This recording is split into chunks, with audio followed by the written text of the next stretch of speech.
a crash course on transitioning to a healthier lifestyle. So, when I started, my main motivation was just to boost my immune system in the face of COVID. That was my main drive, or to be more specific, that was the trigger. I'd been researching intermittent fasting and the keto diet for a couple of years, but I wasn't really acting on it because, no urgency. Anyway, COVID triggered the necessity to execute my knowledge. So what I did, I got a professional coach to help me with the transition. Changing from one lifestyle to another, one habit pattern to another, isn't as straightforward as it seems. He guided me, explaining things like before I ate something or bought something from the shops, I'd send him a snapshot. He'd look at the nutrition label and say, this one is too high in so-and-so or too low in such and such. Find something else. There was too much knowledge for me to do it on my own, but he already had this knowledge. He knew, for example, we're monitoring so-and-so right now and these things are found in these foods. I'm talking about things like potassium, sodium, salt, and especially sugar and carbs. That's what you're trying to avoid the whole time, but it's hidden in almost everything because it's addictive. It increases sales, so it's everywhere. So anyway, for me, I was coached along, which helped me because without that, I might have taken a bit too long to get the results and probably would have just gone back to my old lifestyle. Because, if you take too long trying to do something, you will eventually not do it as time moves, and eventually you have other priorities and other worries. You can get distracted. So that was my story, but I'm not saying that you have to be coached. If you have the patience and discipline to read the book, you will make it. Okay, let me summarize what you need to do. So first and foremost, the whole idea, the whole motivation in fasting is to lower the amount of insulin in your blood. That's the whole idea. You could almost say the less insulin you have, the more well you are. But it isn't that simple. However, that's what it comes down to, ultimately. It's just that. If you don't understand the underlying biochemistry, then you are now riding on faith without a fundamental understanding of what it is that you are following and why you are following it, which doesn't always work because when you run into obstacles and you will not continue holding on to something you do not fully understand. And that is what probably made it so successful for me. We had done so much research that we kind of knew what was coming, and when we got reactions, as anybody will.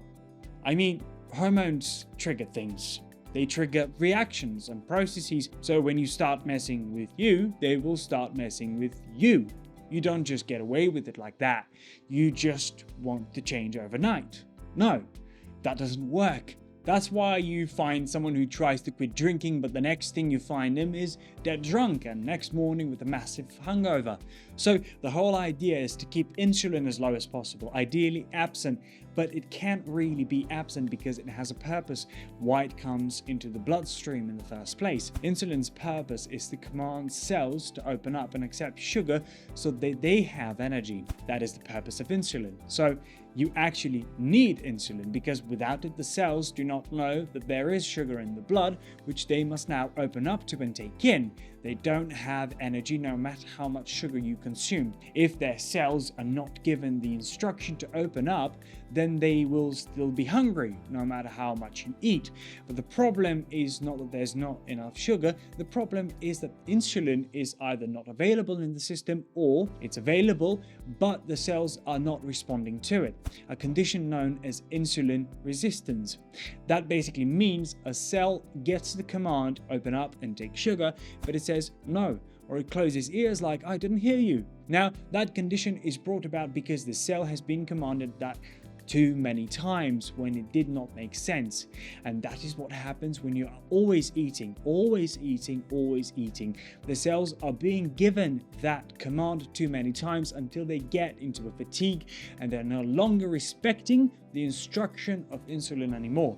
The mechanism to open ceases to function as it should, and this is called insulin resistance.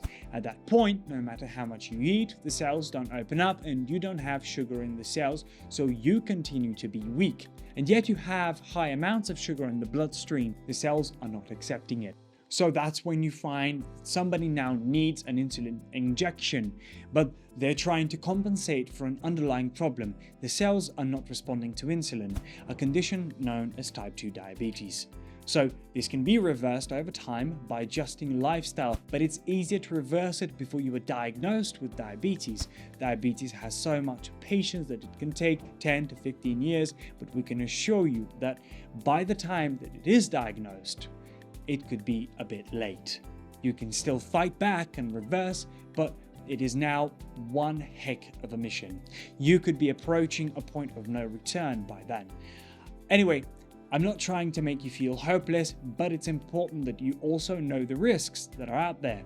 So when you fast, you are not eating. This is why I say eating less is not the same as fasting, because when you are eating, it means that you are putting things into the bloodstream and thus triggering insulin. You are triggering the process anyway, because the moment there's food in the bloodstream, insulin has to come out and command sugar to get into the cells. So eating less is not the same as not eating. It is not.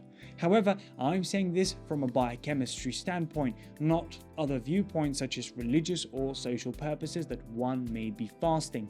When you are not eating, there is no reason for insulin to come out because there is no sugar in the system to try to pack into the cell. You see, when there is insulin, a lot of things can go wrong. Yes, you need it because it serves the function I just explained, but it also has a lot of side effects. Whenever it's in the system, you are not just accepting sugar into the cells, there's also other damage happening. Could be serious, actually, but it is not talked about often. You don't eat? No insulin. However, you can't do this forever because the cell does need sugar for energy. It needs it. So that means you have a conundrum, right?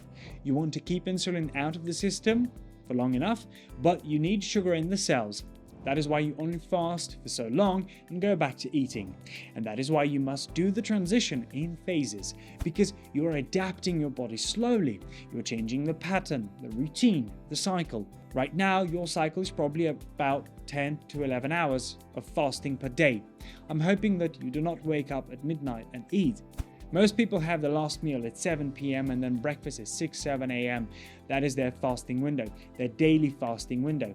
And that is a cycle that the body runs on for most people. So it is intended that way. It is part of the design that there must be a period when there isn't any eating happening.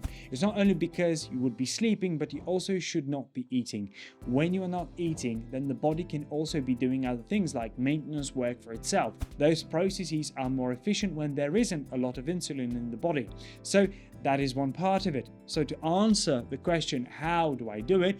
You gotta do it gently, slowly, in steps, in phases. That way you get the buy-in of the whole hormonal system, so that it's not like you are fighting. If you try to fight it, you probably won't win because you are dealing with a system that is part of the biochemistry of survival. You gotta get its buy-in by doing it in phases. It's like you are building trust and cooperation. You do it by increasing your daily fasting window. I'm assuming that your current fasting window is from last night's dinner to today's breakfast. That's anybody's fasting window. So everybody fasts. I'm not inventing a new process here. However, we are stretching it to a point that we can properly call it a fast, because when I say that I'm fasting, I'm not referring to that. Even if I go for 24 hours, I do not even say that I'm fasting. I start calling it fasting from about 37 hours onwards. This is just my personal standard after coming a long way. I hope that you find yours. What I call fasting is actual not eating. At most, drinking water, but sometimes not even drinking water. Usually I keep it dry for the first 24 hours, then I introduce water for another 12 hours. You do not start at that level though. No. Start from where you are now and stretch it. I would suggest that you stretch it by just 30 minutes daily, but keep it consistent. During this transition, take note of how the body is reacting. When you start this journey, you gotta pay extra attention to your body's signals and indicators. There's a difference between starvation and fasting. Complete difference. You understand? We're not going for starvation. That is an entirely different experience and very bad. Fasting is a consciously pursued activity with understanding of what you are doing, definite goals and measurable results. You are in control of the process. You know when to start it, keep it going, and when to stop. That is what I mean by fasting. It is different from starvation. When you are fasting properly, you should actually be feeling more energetic and more lively. When you are in starvation, you're actually running out of energy and are actually passing out. So be aware of that difference. There are people that pull 10 or 21 days fasting, taking at most water. I'm not talking about eating one meal a day and then calling it fasting. Please, not that. Drinking juice and fruits is definitely not fasting because those are actually very high in sugar. Fructose is sugar, higher than most foods. I'm not saying that fruits are bad, but I'm just making a distinction of this lifestyle from others. After all, when you break your fasting period, you will be eating what you love. More on this love later. There are other things in addition to water that you could consume during your fast which do not significantly trigger insulin, like apple cider vinegar, pure lemon juice, not lemonade or ginger ale, and minimum amounts of coffee or black tea without sugar, of course. Minimum. Not taking coffee all day. Let me not overload you with information because there's quite a lot to understand. That is why there's the book with hundreds of pages. That quantity of knowledge is necessary for you to sustain the numerous experiences and challenges along the journey. It's not an overnight journey, and it is not one powered by sheer faith. It is powered by knowledge and understanding with discipline and persistence. It is worthwhile. It is worth it. But there is some effort you gotta put on your part, because remember, I'm not selling you something because I'm not selling you anything. It means that you are called upon to be fully in control of the whole process. It leaves only you in control. The most we at XtraVitali can do is provide knowledge and advice, hand-holding and that push.